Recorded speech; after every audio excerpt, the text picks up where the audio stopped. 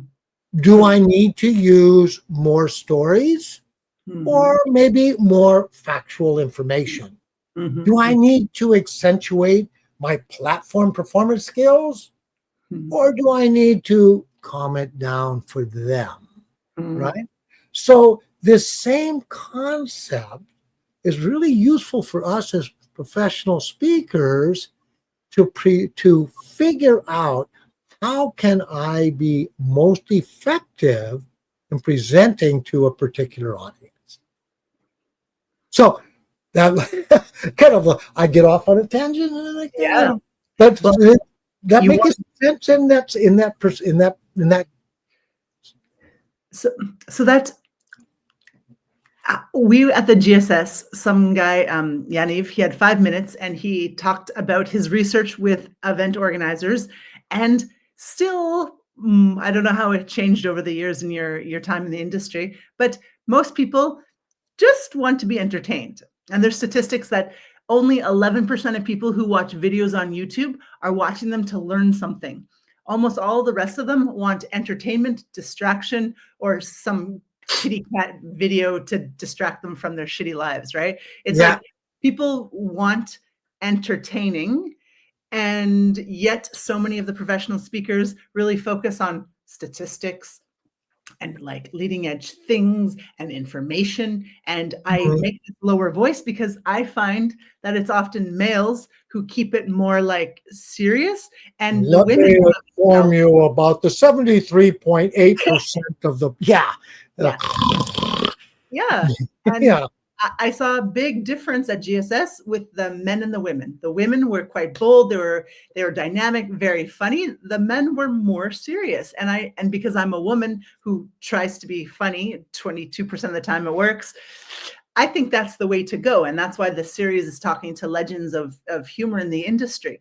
Could you tell me what you've seen happen in the last like years? well Are those serious dudes in trouble, or what's going to happen here?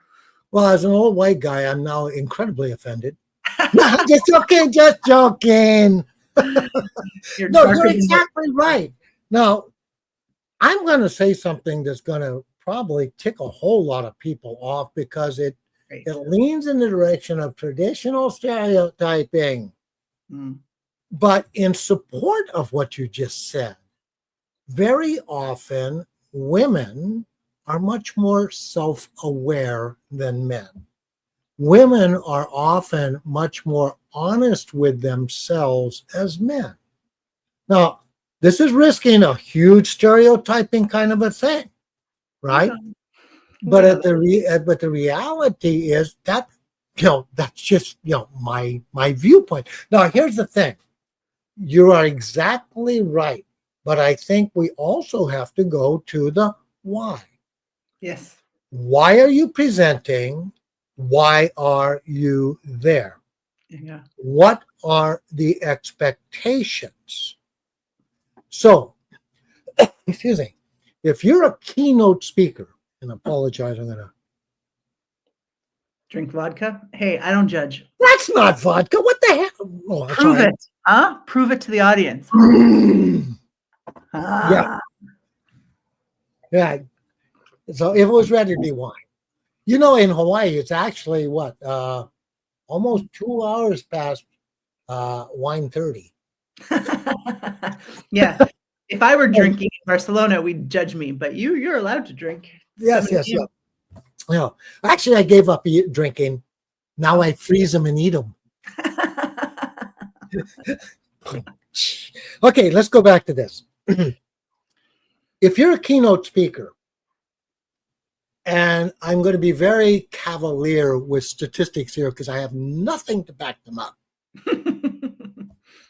But just based on experience, if you're the keynote speaker, the audience, what their expectation is and why they're there is 70% entertainment, 30% information Okay. that will be beneficial to them.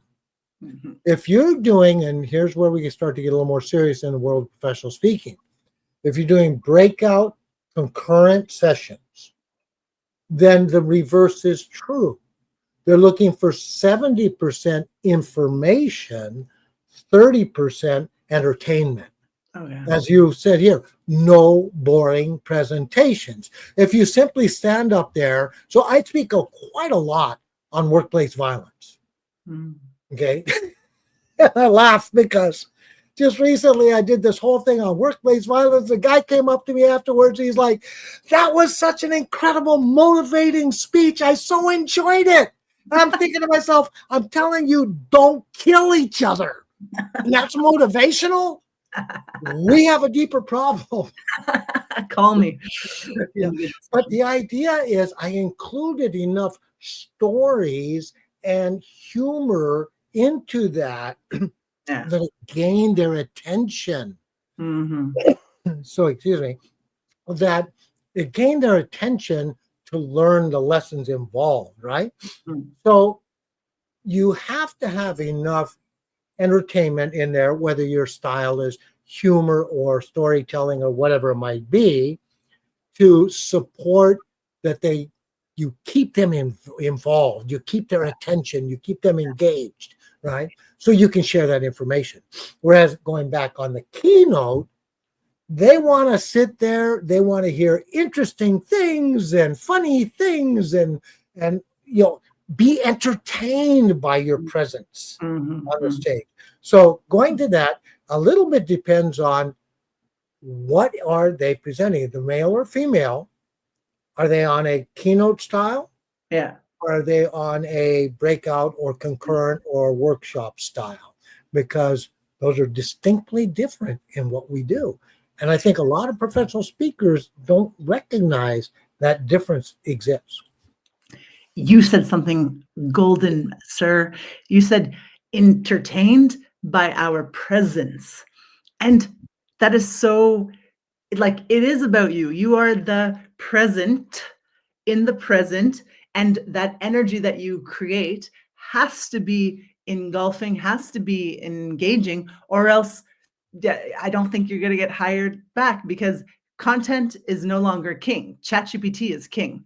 We cannot out content that. But I am way funnier than ChatGPT. I ask them for jokes and I'm like, nobody would laugh at that. So your energy, ChatGPT doesn't have. Your stories doesn't have. And I think a lot of people now, they have the imposter syndrome and they want to like look really good on stage, but laughing at yourself on stage gets you more likes, and in the end you're getting likes. And I know the really serious people, they don't like that and they don't realize that. So I just wonder if maybe they should stick to their breakout workshops and let the entertainers go on stage. I don't know. There's a legitimacy to that, insofar as, and by the way, a lot of a little adds up to a lot. A lot of people I want to be the keynote speaker because that's like, that's like the Hollywood star in the speaking world, and you get the big fee. What? Yeah. Ego of speakers? Could that right, but they often work far less than the person who does the breakouts and concurrent. And maybe your fee might be a little bit smaller. Yeah. But if you're doing many, many more sessions than the keynote speaker, your income can be equal or greater. Yeah. So kind of getting into that there. But your presence is important. Kind of going back to, you had asked me about as a police officer, law enforcement officer, I dealt with some incredibly serious things, and when it was appropriate, I'm going to be very, very serious. But call it a protective I don't know, mindset, to deal with that most of my adult life and be, well, my wife says probably not, but certainly a little bit okay. There's that barrier, right? To separate yourself from that. Okay. But then when you're on the stage, you got to be yourself. And that, as you said, that presence, that Mm-hmm. performance. Mm-hmm. And performance is not imposter syndrome, right? But so many people interpret it as that. If I'm performing, well, I'm not authentic. Well, there are people in Hollywood get paid millions of dollars for performing, Mm-hmm. be somebody that they're not. It's Mm-hmm. not that you're not being somebody that you're not. Mm-hmm. In fact, it's the opposite. If you're willing to get in touch with yourself, and this is kind of going back to, have I always been how I am right now? Yes, I have. Mm-hmm. Because it's who I am. It's the authentic me. Right? Mm-hmm. So when I get in front of an audience, I'm going to be okay with being me. And sometimes I'm more calm, and sometimes I'm more excited, and because that's who I am and how I am. So I don't know. I'm kind of rolling on this thing here because you brought up about so many people now are concerned about the imposter syndrome. I think we all suffer from that to a certain extent, right? That little bit of self-doubt. Yeah. Perfectly normal, perfect, probably a little bit healthy, keeps us from becoming overly arrogant. Mm-hmm. Because you know what will turn me off is a person on the stage who's totally arrogant. I know everything about everything, and nobody can tell me anything because I'm the smartest guy in the room. Yeah, I don't want to listen to you anymore. I talk to a lot of Germans because I'm German and I'm in Spain. I'm pretty close to them. And I was there this weekend, and they have this thing with, it's not professional to be funny. And you were dealing with hostage situations. So I think you're the best one to speak about this. Appropriate humor is professional. And people who are afraid that they don't know the lines of when it's appropriate and not appropriate, what encouraging advice can you give to them about learning the rules, about practicing, about using your intuition, or how do you manage to use it appropriately? Okay, that's a really excellent question point thing here. So making jokes and humor are two different things. Okay. Okay. And it may be completely inappropriate to make jokes, but it might be appropriate to use humor. Tell me more. Okay. Now, my humor is usually self-depreciating. I'm a believer you're never going to say anything that would insult or depreciate anybody in the audience, right? That would be awfully arrogant of me to feel that I am in such a position that I can talk down to anybody or to disrespect anybody in any way. But I can show through humor how my own behaviors and actions could be used to make a point in whatever it is that I'm presenting on. That making some sense there? Yeah. So making jokes about the situation may be completely inappropriate. Okay. But using humor to underscore the point I'm making. I'll give you maybe 7 seconds here. Okay, one of the stories that I have from my history that I use in some of my presentations, has to do with a situation in which I was called out on. I'm trying to think how to take a long story and make it really short. There was a situation in which a person had been shooting at people. He was on a boat at the harbor, and then he was off the boat, and he'd been shooting at people in the harbor. Didn't hit anybody with the gun. Thank God. This was the early ages of negotiation. I had not at that point had any formalized training. Ah, and they So said this is where a little humor. So I tell the audience, look, I had not had any formalized training. I mean, you're being held hostage at gunpoint, and I'm doing on-the-job training, self-teaching, hoping I don't make a mistake because, oops, that didn't go well. yeah. Well, that little bit of humor right there gets the audience to kind of laugh. It's a little bit of a nervous laugh, but I got their attention through that humor by self-depreciating, by showing I didn't really have that, right? Yeah. And as a result of that, I did something that formal negotiation trainers would never do, trained people would never do. I walked right up to this guy, and I had a little spiel that I used. My name's Owens. I'm with the police department. I'm here to work with you on this situation. Now, at this point in time, he's supposed to be preparing to give up because that's what everybody else did in the past. But the fact of the matter is, he didn't. Instead, he reached behind him, pulled out the gun, and put it in my face.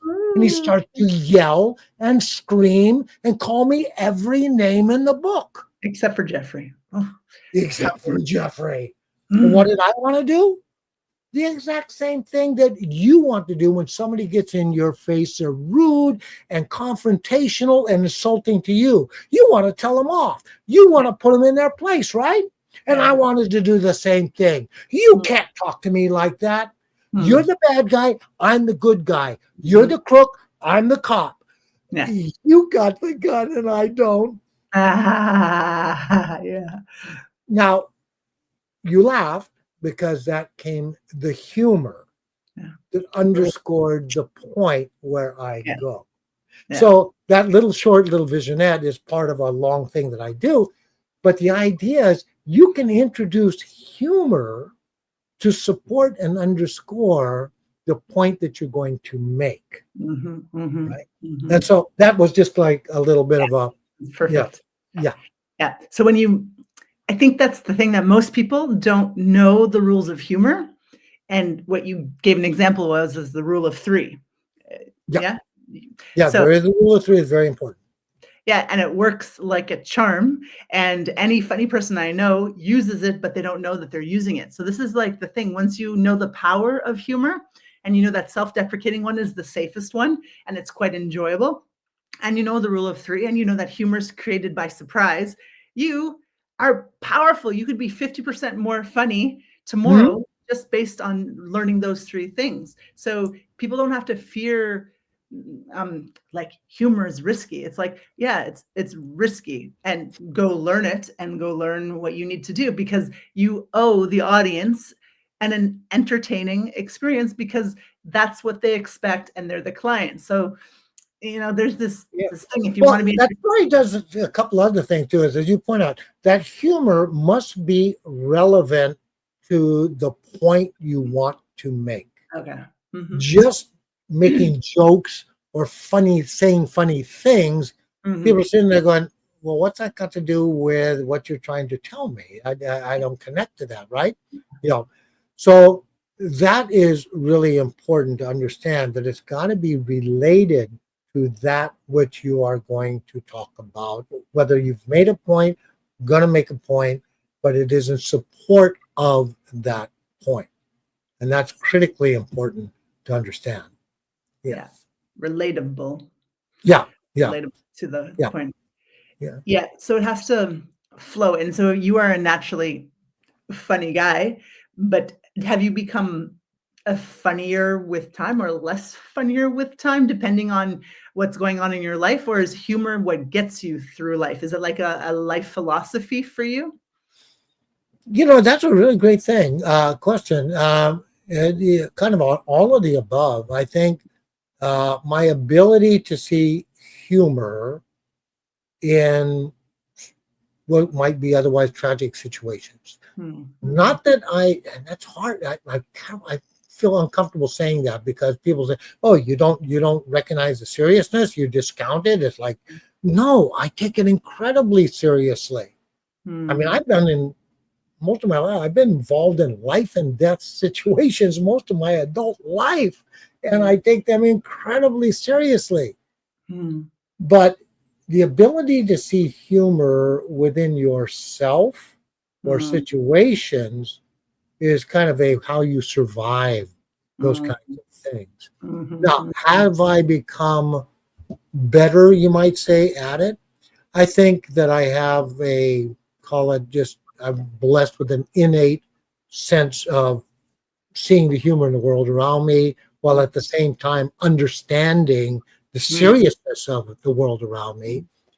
But as I went out as a professional speaker, and each time I spoke to an audience, and I would maybe introduce some humor, and I would get a positive reaction.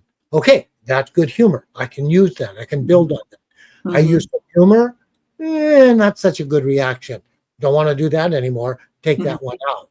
So that everything that we do as professional speakers, like every single presentation I give, I want to walk away having learned from that. I want to share knowledge with the audience. I want Yeah. them to feel leave feeling leave feeling that they got value I want for them their to leave. What? yeah, Okay. yeah, yeah. Just go away. Give me my check. No, I want them to leave feeling they got value for their Yeah. time with me. Yeah. But I also want to feel like I learned something new from my Hmm. exposure to this audience that will help me to be better for the Hmm. next audience. Yeah. So Wonderful. it's a never ending growth Mm. cycle that we do. So Mm. humor is an important point, but there's also times to be serious, times to be quiet, Mm. the magic of pauses, in our presentation to cause thinking and engagement. Yeah, Mm. there's a whole lot there. Hmm. Well, we went over time, and I thank you Nope. for your time. I didn't want to. I wanted to get from you selfishly the wisdom of the Hall of Fame, the certified professional, whatever CVP means. What the heck is that, sir? That certified virtual presenter Ah, means gotcha. I know how to turn a computer on. See, people, that's the beauty of humor, right? This man has accolades. This man has won awards. This man is a legend in the speaking industry, and he can laugh at himself that he just can turn on it. That's what humor does. It connects people. It's so powerful. And if we're not using it because we're scared we want to offend someone, offend yourself. It's really what I'm taking from this is self-deprecating is the way. Okay, so the last thing, people, these hippies, I'm a therapist too, and I don't like wearing bras, but I don't totally follow Ooh, them. nice image on my part. They say don't use self-deprecating because it's how you speak to yourself, and I'm like, it's the intention in which you do it.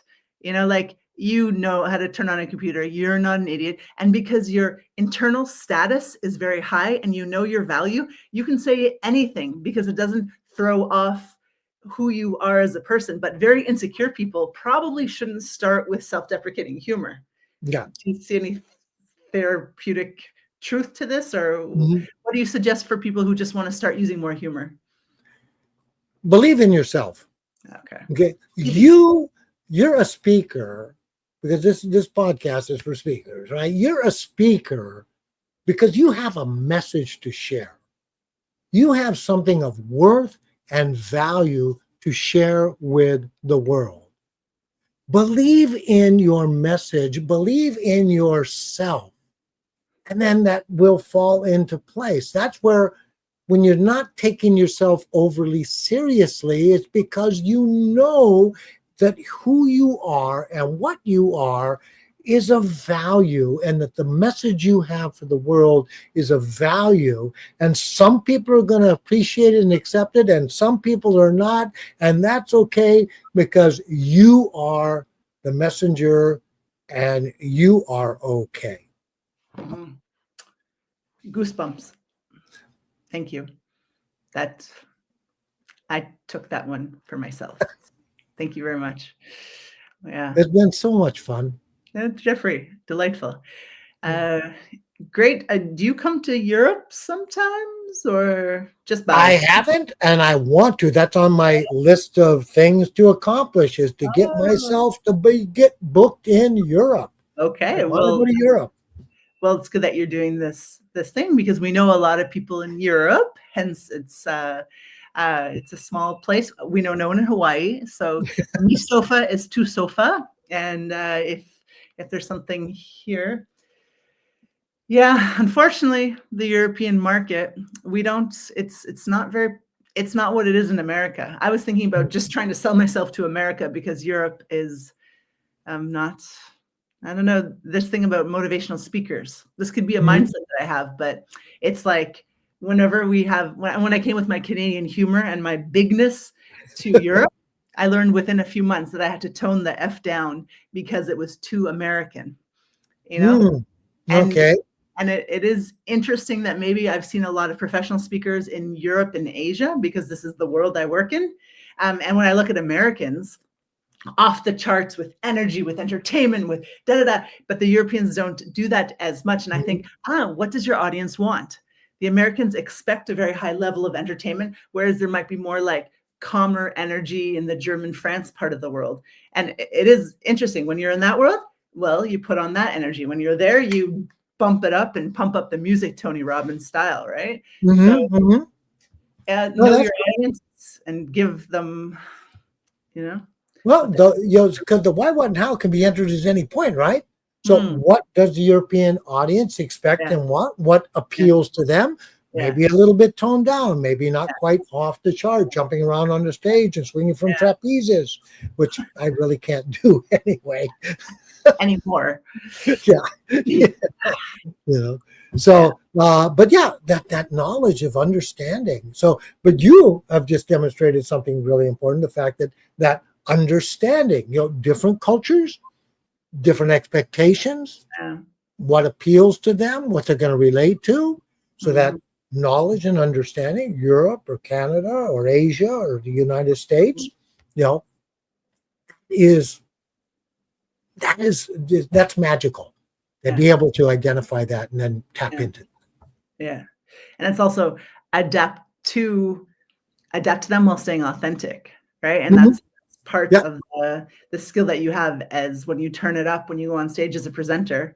Mhm. And if you're not you, it's going to be exhausting pretending all the time that you are something that you're not. So I Yeah. think I think Well, well, like we were just saying, okay, you can adapt your call it platform performance mhm, to the audience without damaging or minimizing your message, right? In the world of professional speaking, there's kind of like the ABCs, right? You know, the art, the business, the craft. So the art is you, your message, thank you. your creativity. You know, Mhm, the business is, well, we do have to keep track of our income and pay our taxes and do all those kinds of things and do our marketing. But then the craft is that's the platform skills. yeah, And that's where you know your audience and you adapt your platform skill performance skills. to most appeal to the audience. ABCs.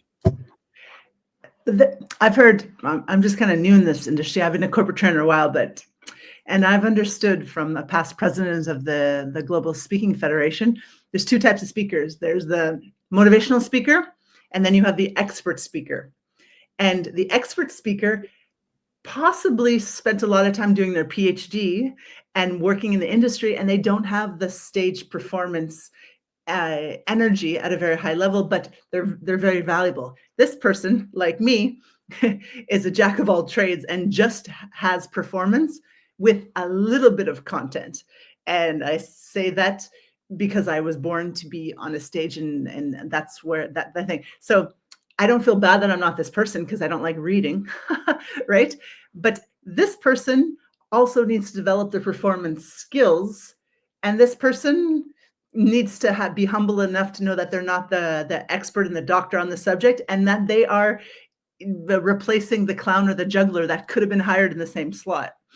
Is Mhm. that fair to say there's two Yeah, types, or is there and more? I think there's probably a, call it a gray area in Yeah. between those, and you probably more one that slides into that, in that you're the motivational speaker, that you connect with people in a very real way to inspire them. So there's motivational and inspirational, right? Right.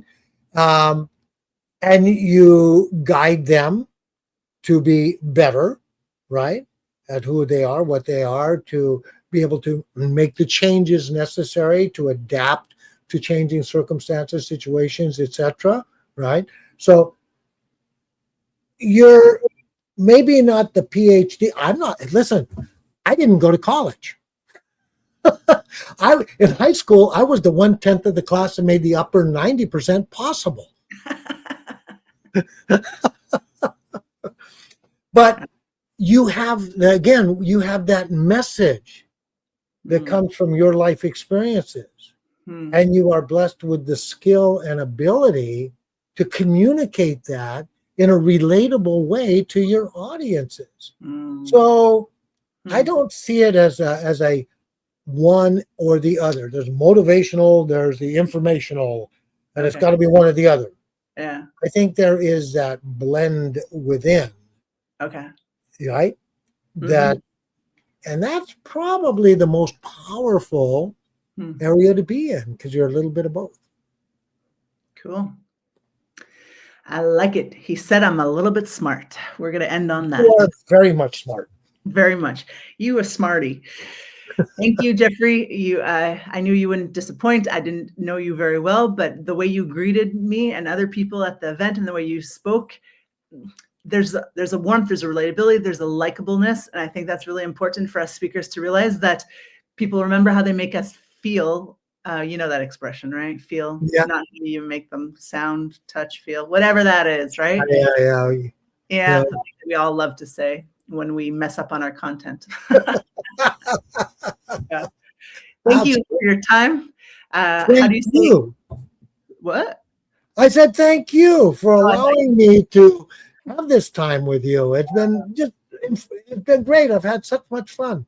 yeah, I'm collecting, I'm gonna have Tim Gard coming up soon. Oh my Um, God, Kim Gard is absolutely amazing. He is like, yeah, I don't have idols in the world, but if I did, Tim Gard would be one. he's my mentor, and he doesn't even know it. Like a Yeah, stalking. It's like, "I watch you, and you don't know it, but I love you." yeah. We're kind of like his personal stalkers. Yeah. He watches this and We isn't even just don't use those terms. yeah, yeah. Big Yeah, fan. Big yeah. fan. So I've been collecting, and you were a part of that, collecting the wisdom from mostly dudes who've been in the industry for a while, that because men tend to use humor a lot more, and yet I'm finding that in like my age group now, the women are using humor a lot more. So I'm just curious how the industry has changed, and see what will happen when the millennials, when we give them the microphone.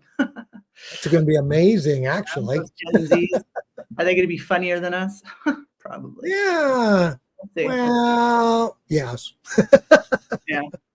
Great. Deepak, hey, brother. It's not so early where you are. Thank you for tuning in. Thanks for saying it's a super session. It was super.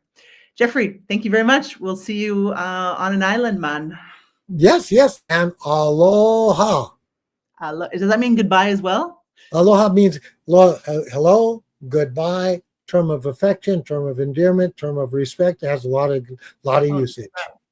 Yeah. okay. Aloha. Does it mean bon appetit as well? Cheers. Yeah, could be. Well, for the beverages, it's okoli maluna. That's too long. You I already know. drink. That means bottoms up. That means bottoms up. Bottoms up. Bottoms up. Shata. Yeah. Okay. But yeah, it's been a pleasure. Thank you. See you later. Take Thanks, care. Jeffrey. Aloha. Aloha. Aloha. Aloha.